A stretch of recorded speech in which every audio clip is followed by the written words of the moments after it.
அதே மாதிரி நம்ம இப்போ பணிகள் முடிக்க தருவாயில் இருக்கிறது.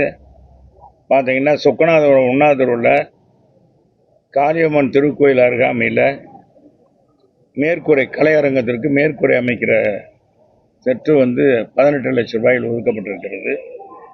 காரல் மார்க்ஸ் தெருவில் அங்கன்வாடி மையம் 12 லட்சம் ரூபாயிலும், காரல் மார்க்ஸ் நகருக்கு நியாய விலைக்கடை அமைப்பதற்கு 10 லட்சம் ரூபாயும் பணிகள் மேற்கொள்ளப்பட்டு இறுதி கட்டத்தில் நடந்திருக்கிறது. அதே மாதிரி விளாங்குடி பாரதியார் தெருவில் பொதுமக்கள் பயன்பாட்டுக்கு புதிய போர்வெல் 5 லட்சம் ரூபாய் ஒதுக்கப்பட்டு அந்த பணிகளும் விரைவாக முடிக்க தருவாயில் இருக்கிறது.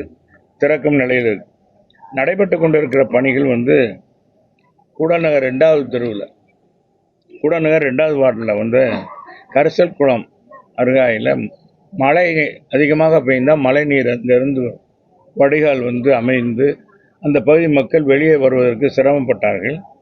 அது பாலம் அமைக்கணும்னு சொன்னாங்க. 25 லட்சம் ரூபாய் தொகுதி மேம்பாட்டு நிதியில் 23, 24 நிதி ஒதுக்கப்பட்டு அந்த பணிகள் இப்பொழுது மேற்கொள்ளப்பட்டிருக்கிறது.